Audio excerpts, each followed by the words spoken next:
राजकीय, सामाजिक, शैक्षणिक आणि सांस्कृतिक घडामोडींचं अचूक अंदाज घेणारं आपल्या विचारांचं चॅनल म्हणजेच ओम साई न्यूज। नाभिक समाजाला न्याय मिळालाच पाहिजे। नाभिक समाजाला न्याय मिळालाच पाहिजे। चिमुरडीला न्याय मिळालाच पाहिजे। या नरसमाला फाशी झालीच पाहिजे। नाभिक समाजाला न्याय मिळालाच पाहिजे। चिमुकलीला न्याय मिळालाच पाहिजे। नराधमाला शिक्षा झालीच पाहिजे। आम्ही सर्व जामनेर तालुका व शहरातील नाभिक समाज बांधव आज पोलीस स्टेशनमध्ये निषेध करण्यासाठी आलेलो आहे। बंधूंनो, या समाजामध्ये काही हैवान प्रवृत्ती असतात, ती हैवान प्रवृत्ती आज खूप जागृत झालेली आहे। आपल्या नाशिक जिल्ह्यातील सटाणा तालुका आमखेड या गावामध्ये एक 70 वर्षीय नराधाम, एक म्हातारा, त्याने आमच्या 10 वर्षाच्या या चिमुरडीला आमिष दाखवून, गोळ्या बिस्किट याचं आमिष दाखवून एक 3-4 महिन्यापासून तो तिच्यावर अत्याचार करीत होता। बंधूंनो, तो अत्याचार तिने महिना, 2 महिने, 4 महिने तिने सहन केला। त्याच्यानंतर आपल्या आईला सांगितलं। त्या आईने जेव्हा ती कंप्लेंट केली तेव्हा ही घटना उघडकीस आली। म्हणून त्या नरधामाला फास्टॅग कोर्टामध्ये लवकरात लवकर न्याय शासनाने मिळवून द्यावा। आमचा महाराष्ट्राचे गृहमंत्री आणि मुख्यमंत्री आदरणीय फडणवीस साहेब यांच्यावर संपूर्ण विश्वास आहे। ते या बाबीमध्ये पूर्ण लक्ष घालून आम्हाला नाभिक समाजाला आणि आमच्या चिमुरडीला न्याय मिळवून देतील। त्या घटनेचा मी निषेध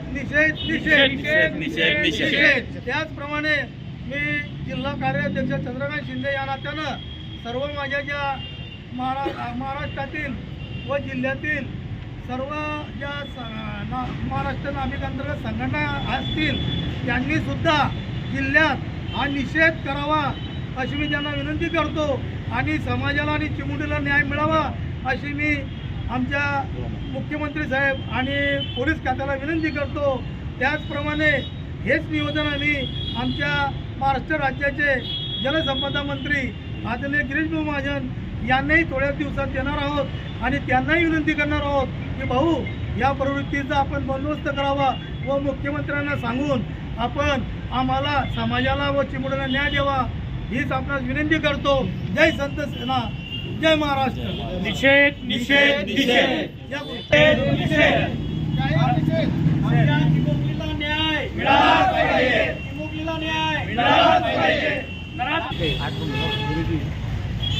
ही जी घटना घडलेली आहे महाराष्ट्रामध्ये, ही आजच घडलेली नाही किंवा हीच घडलेली नाही, याच्याही आधी भरपूर घडलेले आहेत। परंतु शासनामार्फत याच्या आरोपींना जोपर्यंत कडक शिक्षा होत नाही, मी तर असं म्हणेन मग काही वयाकडे पाहायचं नाही, वृद्ध असो, तरुण असो, कोणी असो, अशा आरोपींचे दोन्ही पाय तोडले पाहिजे। कारण मागचा ठेस पुढचा शहाणा होतो अशा पद्धतीने जर याला शिक्षा झाली तर वयाकडे पाहू नका। कारण ही वासनारूपी हा जो रोग आहे महाराष्ट्रामध्ये बऱ्याच तरुणांना, बऱ्याच वृद्धांना, बऱ्याच अनेक व्यक्तींना झालेला असतो।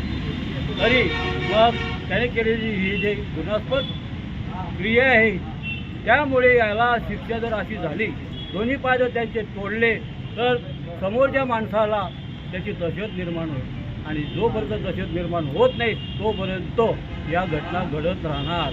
म्हणून शासनाने याच्यावर पूर्णपणे विचार करावा। त्याला फाशीची शिक्षा देऊ नका, त्याचा जीव घेऊ नका। त्याने जर जीव घेतला असेल ना तर जीव घ्या, परंतु अशा प्रकारे कृत्य जर केलं असेल तर त्याचे दोन्ही पाय तोडा आणि त्यामुळे तो जागेचा हलणार नाही, पुन्हा त्याच्याकडनं अशा क्रिया होणार नाही। आणि जो पाहिल, जो विचारेल त्याला की कशामुळे मला ही शिक्षा झाली आहे, तो जेव्हा सांगेल तेव्हा पुढचा समोरचा दहशत निर्माण होईल आणि तो सुद्धा हे कृत्य करण्यास धरणार नाही।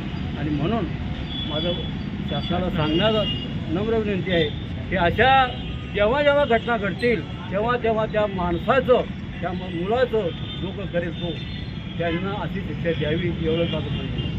न्यायालयावर ह्या महिना अखेरला मोर्चा नेला जाणार पुऱ्या महाराष्ट्रामधून भव्य दिव्य यांनी मोर्चा नेला जाणार. चिमुकलीला न्याय मिळवण्यासाठी नाभिक समाज एकजुटीनं महिना अखेर या तारखेपर्यंत महाराष्ट्रामध्ये मंत्रालयावर मोर्चा नेण्यात आला. जाहीर निषेध चिमुकलीला न्याय मिळाला पाहिजे, नराधमाला शिक्षा झालीच पाहिजे. विशेष सरकारी वकील उज्ज्वल निकम साहेब यांची नियुक्ती करावी व नाभिक समाजाला न्याय मिळवून द्यावा व त्याला फाशीच मिळावी ही त्यांनी प्रयत्न करावा.